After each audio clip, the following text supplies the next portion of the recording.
My name is Hannah Miller, I'm 27 years old, and I always knew my mom favored my sister, Chloe. But I never realized how deep that favoritism went until the day I overheard her conversation that shattered everything I believed about my family. It was a rainy Thursday evening, and I had stopped by my parents' house after work. Chloe was there too, laughing with Mom in the kitchen while I lingered in the hallway, scrolling through my phone. I wasn't trying to eavesdrop, but then I heard it. "She's just so dumb sometimes," Mom whispered, her voice dripping with disdain. Chloe laughed. "I know. It's like she doesn't have a clue how life really works." My stomach dropped. My mom wasn't talking about a neighbor or a coworker. She was talking about me. The words cut deeper than I expected. I'd always been the quieter one, the more cautious, the one who didn't chase shiny things like Chloe did. But to hear my own mother mock me, dismiss me, reduce me to nothing, it felt like a punch to the gut. I stepped back before they could see me, my chest tight, tears stinging my eyes. I wanted to walk in and confront them, but something in me froze. Instead, I left quietly, telling myself maybe I was overreacting. Maybe I had misunderstood. But the truth is I hadn't. The next week, I got my answer loud and clear. I was at work when I got a call from Chloe.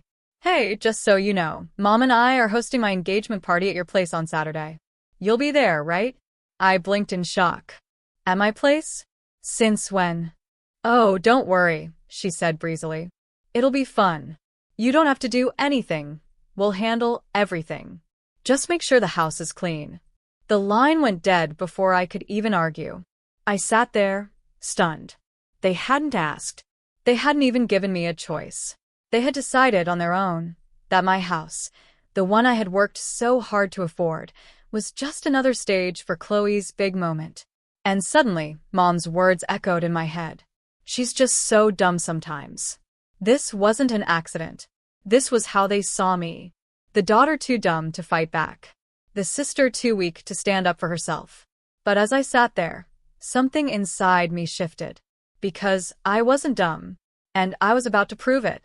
That night, I walked through my house, imagining it filled with guests, music, decorations that I never agreed to. Every corner of my home, every piece of furniture I had bought with my own money, suddenly felt like it didn't belong to me anymore. And then I thought, no, if they're going to use my house, then they're going to see who really owns it. I didn't have a plan yet, but I knew one thing for certain. I wasn't going to let this engagement party humiliate me. If anything, it was going to be the night everything changed. The rest of that week felt like I was walking around with a storm cloud over my head. Every time my phone buzzed, I expected it to be another text from Chloe or Mom, barking orders about their party at my house. And sure enough, the messages came. "Don't forget to clear space in the living room for decorations. Make sure the fridge is empty so we can load drinks. Oh, and Hannah, wear something nice this time, okay?" That last one nearly made me throw my phone across the room. This time, as if every other time I'd been at Chloe's side, birthdays, holidays, family gatherings, I had been an embarrassment. I wanted to scream. I wanted to call Chloe and tell her that she had no right to commandeer my house. But each time I picked up the phone, my hand froze. Because deep down, I was afraid of proving them right. Afraid they'd call me dramatic, sensitive, pathetic. Dumb. So instead of exploding, I started planning. On Friday evening, I drove straight home from work and sat in my living room, staring at the space that was about to be invaded. The sofa I'd bought secondhand after saving for months. The small dining table where I ate most meals alone, but felt proud of owning. The little bookshelf by the window that held not just books, but pieces of myself. Journals, photo albums, framed mementos from the trips I'd taken without anyone's help. This wasn't just a house. It was my sanctuary. And they had decided it was nothing more than a backdrop for Chloe's spotlight. I curled my knees under me on the sofa and pulled out my notebook, the one I always used when I needed clarity. I wrote at the top of a blank page. What do I want? The pen hovered for a moment, and then the words spilled out. I want them to see me. I want them to know I'm not dumb. I want them to respect me. I want to take back what they keep stealing, my dignity. By the time I set the pen down, my chest was heaving. I had written it. I had claimed it. Now I needed to figure out how to make it real.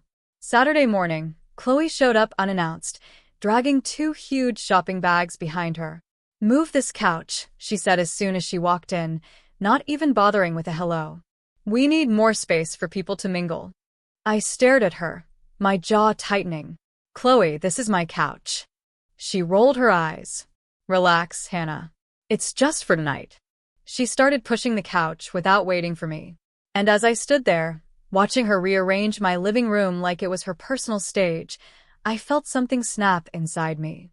Not the kind of snap that leads to screaming, the kind that leads to clarity. I wasn't going to stop her, not yet, because letting her think she was in control was going to make what came next so much sweeter. By afternoon, Mom arrived with trays of food and a stream of relatives following behind her. Within an hour, my house was unrecognizable. Balloons tied to the staircase. A huge banner with Chloe's name strung across my dining room. Tables crammed into every corner with snacks, wine, and flowers I hadn't bought. And me? I was invisible. Every time I passed by, I heard whispers. "Isn't it nice of Hannah to let them use her place?" Followed by a chuckle. Someone even muttered, "At least she's useful for something." The words stung, but I held them in, because I had a plan. By 6 o'clock, the house was packed. Music thumped, laughter filled every corner, and Chloe floated around in her white cocktail dress like a queen holding court. My mom followed her proudly, introducing her to relatives and boasting about the grand party. And all the while, I hovered at the edges, unseen, unheard, until Chloe tapped her glass and called for attention.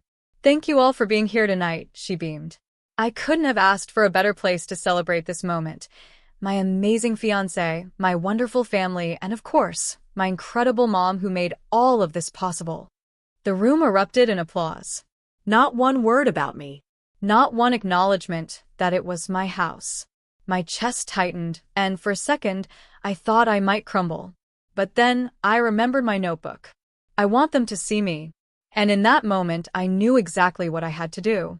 I slipped quietly into my bedroom, pulled open my closet, and took out the envelope I'd hidden there weeks ago.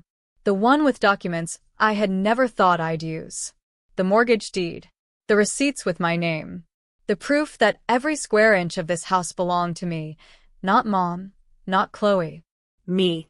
I tucked the envelope under my arm, steadied my breath, and stepped back into the chaos of the party. As Chloe raised her glass for another toast, I walked forward. My hazel eyes locked on hers, my heartbeat steady now. Because tonight wasn't just about her engagement. It was about reclaiming my voice. Chloe was in the middle of her second toast when I stepped forward, the envelope clutched tightly in my hand. My fingers tingled, my heart thundered, but my mind was clearer than it had been in months. She lifted her glass, her smile dazzling, her voice dripping with confidence. To love, to family, to the future. Actually, I cut in, my voice carrying louder than I intended. I think there's something else this family should toast to tonight. The room fell into silence. Dozens of eyes swiveled toward me. For the first time all evening, I wasn't a shadow in the corner. I was standing in the spotlight. Chloe blinked, startled, then plastered on her fake sweet smile. "Oh, Hannah," she said, her tone patronizing. "We'll let you give a little speech later, okay?" I shook my head. No. It has to be now. The envelope in my hands felt like a weapon and a shield all at once. I opened it slowly, deliberately, letting the tension simmer. "This house," I began, my voice steady, "the one you've all been celebrating in tonight, belongs to me." Gasps rippled through the crowd. I pulled out the papers, my mortgage documents, my payment receipts, and held them up for all to see. Not Mom. Not Chloe. Me. Every payment, every dime, every bit of this space came from my hard work. Murmurs filled the air, whispers darting from one guest to another. My aunt leaned forward, squinting at the papers. My uncle muttered, "Good Lord, she's serious." Chloe's smile faltered, her face paling. "Hannah, don't make a scene." I cut her off. "A scene? Chloe, you and Mom threw a party in my house without even asking me. You paraded around like this was your kingdom, and you didn't give me a second thought. Well, tonight, I'm done being invisible. The silence stretched. My mother finally stood, her lips pressed into a thin line, her eyes burning with anger. Hannah, she snapped, this isn't the time or place. You're embarrassing yourself. I took a step forward, my hazel eyes locking with hers. No, Mom. You embarrassed me. You called me dumb. I heard you. And then you proved it by treating me like I was too weak, too insignificant to even have a say in my own home. Gasps rose again. Some of the relatives exchanged uneasy glances, clearly uncomfortable but riveted. You called me dumb, I repeated, louder now. But who paid for this house? Who worked, saved, sacrificed, and built a life on her own? Me. Not Chloe. Not you. Me. Chloe's fiancé, Daniel, cleared his throat nervously, clearly wishing the ground would swallow him whole. Maybe we should. No, I said firmly, cutting him off too. Maybe you should all hear the truth. For years, I've been the quiet one. The one everyone laughs at. The one Mom belittles while praising Chloe like she hung the moon. And I stayed quiet, thinking maybe someday I'd earn your respect. But tonight, I realized I don't need to earn anything. I already own it. Literally. I held up the mortgage deed again, the paper trembling slightly in my hands but my voice strong. This house is mine. And if you're here, it's because I allowed it. Not because Chloe demanded it. Not because Mom decided it. Because I chose it. The room went dead silent. You could have heard a pin drop. For once, Chloe had no comeback. She stood frozen, her mouth opening and closing like a fish out of water. Mom's face was crimson, her eyes darting around, desperate for someone, anyone, to side with her. But no one did. Finally, my father, who had been silent all evening, cleared his throat. She's right, he said quietly. The house is Hannah's. I saw the papers myself. His words dropped like a hammer. My mom's face twisted in fury, but even she couldn't argue with the truth. The guests began whispering again, but this time, the whispers weren't mocking. They were curious, respectful. A few people even nodded at me, their expressions shifting from condescension to something else entirely. Recognition. I turned back to Chloe. So, congratulations on your engagement. Really? But next time you want to celebrate, do it somewhere else. Because this. I gestured around the room. This is mine. For a long, tense moment, no one moved. Then, slowly, Chloe set her glass down on the table, her cheeks flushed with embarrassment. Fine, she muttered. We'll wrap it up early. She tried to sound graceful, but the tremor in her voice gave her away. Guests began awkwardly gathering their things, murmuring as they headed for the door. The music was cut off mid-song. Balloons bobbed sadly as people shuffled past them. And for the first time in years, Chloe wasn't the center of attention. I was. After everyone left, the house was a wreck. Half-eaten food, empty glasses, decorations still hanging lopsided on the walls. But I didn't care. Because the wreck around me was nothing compared to the wreck inside my mother's pride, Chloe's ego. I had torn their narrative apart. And in its place, I had built my own. Later that night, as I sat on my couch with the papers still clutched in my lap, I felt something I hadn't felt in a long time. Peace. Not because my mom would suddenly respect me. Not because Chloe would suddenly treat me as her equal. But because for once, I had stood my ground. And they couldn't call me dumb anymore. Not when the truth was written in black and white, with my name on every line. The morning after the party, I woke up to silence.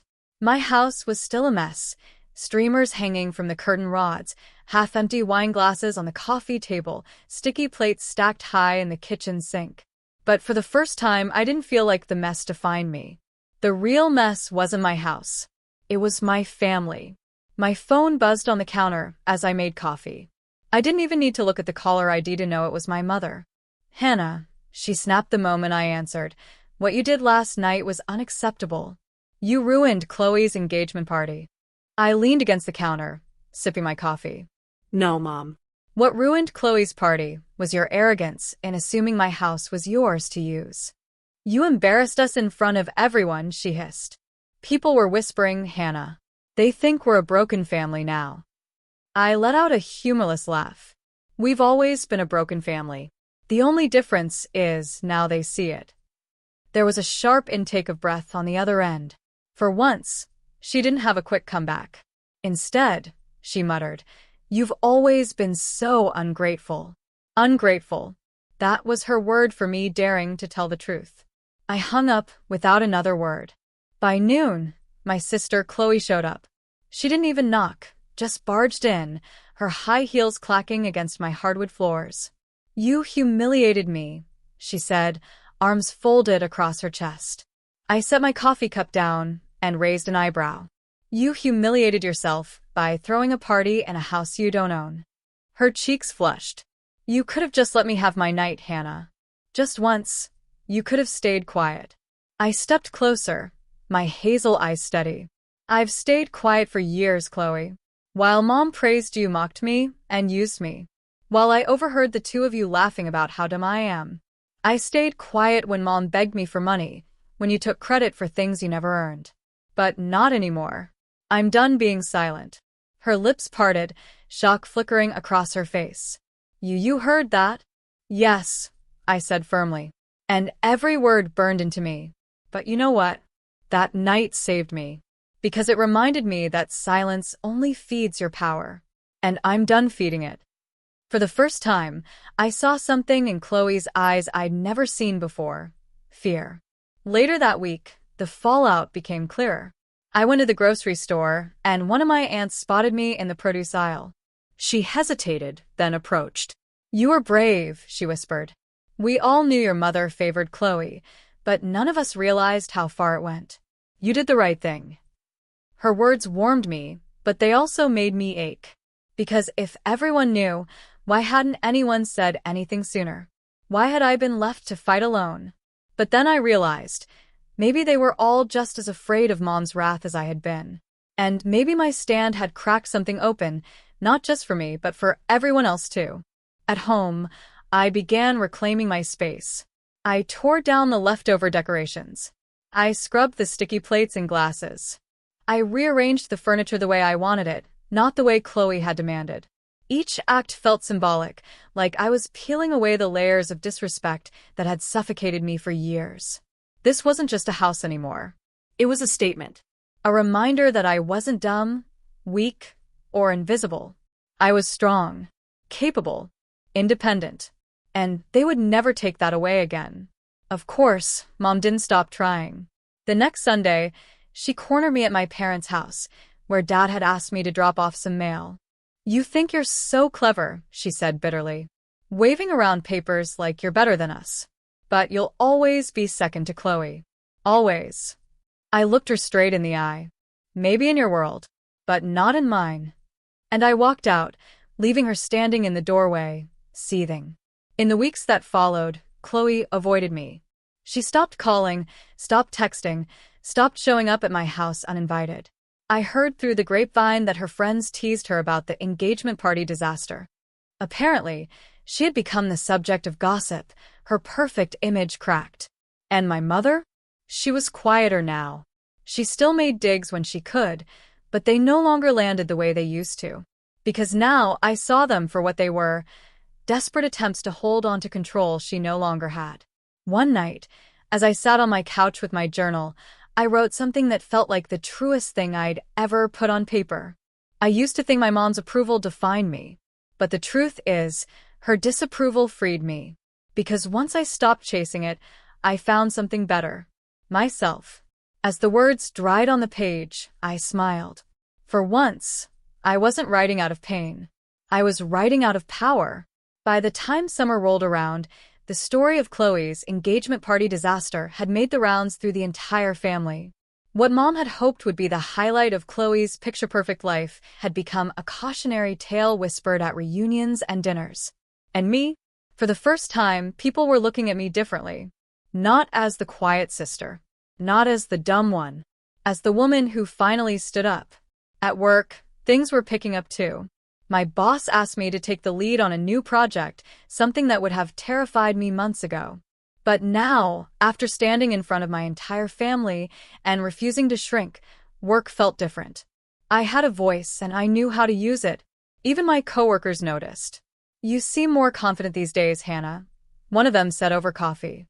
I smiled and thought, if only you knew. But Mom wasn't about to let me have peace. She called one evening, her tone dripping with sarcasm. "Your aunt tells me you're doing so well at work." Imagine that, our Hannah finally being useful. I clenched my jaw. "I've always been useful, Mom. You just never wanted to see it." She scoffed. "Don't get ahead of yourself. You'll never outshine Chloe. She's getting married, building a family. Those are real accomplishments, not your little office tasks." Her words stung, but they didn't sink the way they used to, because deep down I knew she was scrambling. The pedestal she'd built for Chloe was wobbling, and she couldn't stand that my foundation was stronger. "Funny," I said calmly, "because from where I'm standing, it looks like Chloe's still cleaning up from a party she couldn't even host without me." There was a long pause. Then she hung up. And for the first time in my life, I laughed after one of our phone calls. The next family gathering was my cousin Emily's birthday. It was held at a rented hall, which meant, for once, I didn't have to worry about my house being invaded.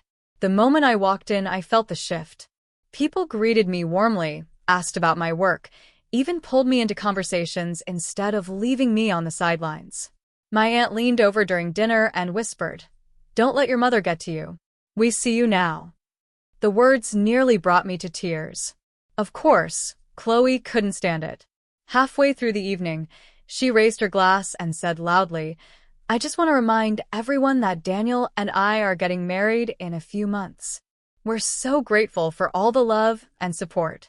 The crowd clapped politely, but it lacked the enthusiasm she clearly craved. She looked around, desperate for validation, then fixed her gaze on me. "And, of course," she added with a sugary smile, "we'll be sure not to trouble Hannah with any more parties." She made it clear how little she can handle. The room went quiet. A few relatives shifted uncomfortably. I stood slowly, my hazel eyes steady. "Actually, Chloe, I handled plenty. I handled a house you tried to take over, guests you invited without my permission, and a mother who called me dumb while depending on me more than she'd ever admit. What I couldn't handle anymore was being disrespected." Gasps spread around the room. Someone muttered, "Good for her." Chloe's face flushed crimson. "You're twisting things." "No," I interrupted, my voice firm but calm. "I'm telling the truth, and the truth doesn't need twisting." I sat back down, my hands steady, my heart pounding with a strange mix of adrenaline and peace. The whispers this time weren't about me. They were about her. Later that night, Emily pulled me aside. "You don't know how inspiring you are, Hannah. You've always been the one people overlooked. But not anymore. You made sure of that." Her words stayed with me long after I got home, because for the first time, I realized my fight wasn't just for me. It was for every person in the family who had been dismissed, ignored, or diminished by Mom's sharp tongue and Chloe's spotlight. By standing up, I had shown them it could be done. At home, I sat with my journal and wrote. They called me dumb. They treated me like I was invisible. But now, the same people who laughed at me are listening. Respect doesn't come from begging, it comes from standing tall. And I finally learned how to stand. I closed the journal, a smile tugging at my lips, because I knew this was just the beginning. By autumn, it was impossible to deny that things had changed. For once, I wasn't walking into family gatherings with a knot in my stomach, bracing myself for the next insult or jab. Instead, I walked in knowing that people would actually see me, listen to me, and respect me. But that respect didn't come without cost. The more the family leaned toward me, the more bitter my mother became. At Sunday dinners, she hardly looked at me. When she did, it was with tight lips and eyes that burned with resentment. She tried to slip in her usual digs. "Chloe's wedding planning is going beautifully, unlike some people's chaotic lives." But they didn't land the way they used to, because the room didn't laugh anymore. They just looked uncomfortable. Some even defended me. Once, when she muttered about how Hannah never did anything worth celebrating, my father cleared his throat and said, "Actually, she's doing very well at work. You should be proud." The silence that followed was golden. Meanwhile, Chloe was struggling too. Her engagement party debacle had made her a little less shiny in everyone's eyes. She still played the princess, of course, but there was a crack in the crown. People didn't gush over her like they once did. And she hated it. One evening, she called me out of the blue. "I don't get it, Hannah," she snapped. "Why do they keep talking about you now? You've done nothing compared to me. You're not married. You don't have what I have." I let her words sink in, then replied softly, "Maybe it's because I finally stopped letting you and Mom control the narrative. Maybe it's because I told the truth." There was silence on the line, followed by a sharp click as she hung up. While they fumed, my own life was blossoming. At work, I earned a promotion, project manager, with a salary I could barely believe. The same week, one of my articles was featured on a national website. My inbox filled with congratulations from friends and colleagues. I sat in my apartment, staring at the email, tears welling in my eyes. Because the girl they called dumb was being recognized for her intelligence.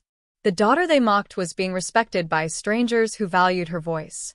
The sister they overlooked was finally standing in her own light. Still, Mom couldn't let it go. One Saturday, she showed up at my house unannounced, her expression sour. She looked around my living room, her gaze lingering on the framed certificate from my promotion. "You think you're better than us now?" she said bitterly. I shook my head. "No, Mom." "I think I'm better than who I used to be." Her eyes narrowed. "You'll never replace Chloe. She'll always be the star." I smiled faintly, meeting her glare. "She can keep her spotlight. I don't need it. I have my own." For the first time, she had no reply. At Thanksgiving, the shift was undeniable. The family gathered once again around the long table, the same table where I had once sat in silence while Mom humiliated me. But this time, things were different. My aunt asked me about my promotion. My cousins wanted to hear about my writing. Even Eric, my usually indifferent brother, raised a glass to me, saying, "To Hannah, proof that hard work and determination pay off." The room erupted in cheers. And my mother? She sat stiffly, her fork scraping against her plate, her lips pressed so tightly they were almost white. I caught her eye, and for once, I didn't feel small. I felt tall. Taller than I'd ever been. Later that evening, as I washed dishes in the kitchen, my father came in quietly. "You know," he said softly, "your mother may never admit it. But I see it. You've grown stronger than all of us. And I'm proud of you." His words nearly undid me, because for years I had craved just a shred of acknowledgement. And though it didn't come from Mom, hearing it from Dad mattered more than I realized. That night, lying in bed, I thought about how far I'd come. From overhearing my mom call me dumb, to watching her use my house as if it were hers, to standing up in front of everyone with the truth in my hands. The journey hadn't been easy. It had been humiliating, painful, messy. But it had also been liberating. Because the Hannah who used to shrink into the shadows no longer existed. I had burned her away with every act of defiance, every truth spoken, every step I took toward independence. And in her place stood someone my mother could never dismiss again. By winter, everything had settled into its new shape. For years, my family had revolved around my mother's sharp tongue and Chloe's spotlight. But after that night, the night I held my ground in my own house, the orbit shifted. It wasn't about them anymore. It was about me. Christmas dinner was the final proof. The dining room looked the same as always. The long oak table, the golden glow of candles, the smell of roast turkey and cinnamon. But the energy was different. I sat at the table, and instead of waiting for Mom's inevitable jab, I was the one people turned toward. My cousin asked about my promotion. My aunt complimented an article I'd written. Even Chloe's fiancé made polite conversation with me, careful not to cross any lines. And Mom? She tried once or twice to steer the conversation back to Chloe. She's so busy planning her wedding, you wouldn't believe the work. But the words fell flat. because no one laughed anymore. No one sneered in agreement. The spell she'd cast over the family had been broken. At one point, I excused myself and stepped outside onto the porch. Snowflakes drifted in the glow of the porch light, settling gently on the railing. I breathed in the cold air, my chest light, my shoulders free of the weight I had carried for years. Behind me, I could still hear the murmur of conversation, laughter, clinking glasses. But for once, it wasn't a soundtrack of mockery. It was just family. And I was part of it. Not as the dumb one. Not as the afterthought. But as Hannah. The moment felt almost too perfect when the door creaked open behind me. It was Mom. She stood there, her arms crossed, her lips pressed together. For a long moment, she said nothing. Then, finally, she spoke. "You embarrassed me that night," she muttered. I turned toward her, my hazel eyes steady. "No, Mom." I told the truth. The only person embarrassed was you, because the truth was yours to carry, and you refused. Her face tightened, but I didn't stop. You called me dumb. You treated me like I was nothing. And yet, when it mattered most, it was me who built something real. Me who stood on my own 2 feet. Me who refused to disappear. The snowflakes fell between us, the silence heavy. Finally, she whispered, "You'll never understand. She's special." I smiled faintly. "And so am I. You just didn't want to see it." And with that, I stepped back inside, leaving her on the porch. Because I had finally learned the most important lesson of all. I didn't need her to see me. I had already seen myself. Over the next few months, my life only grew brighter. At work, I was promoted again, my projects praised as some of the most successful in the department. Outside of work, I began writing essays about family dynamics, self-worth, and resilience. To my surprise, they resonated with people. Strangers messaged me to say, "Thank you for putting this into words." I thought I was alone. I wasn't dumb. I was a voice people needed. The next time Chloe tried to flaunt her wedding plans in front of me, I didn't shrink or snap. I simply smiled and said, "I hope it's everything you want." Because the truth was, I didn't need to compete with her anymore. Her spotlight no longer blinded me. I had built my own light. One evening, sitting at my desk with my journal open, I wrote the final line of this chapter of my life. They called me dumb. They mocked me. They used me. But the moment I stood up, the moment I revealed the truth, everything changed. Because I am not dumb. I am not invisible. I am Hannah, and I will never let anyone take my voice again. I closed the journal, tears pricking my eyes, but they weren't tears of pain. They were tears of freedom. Because I was free.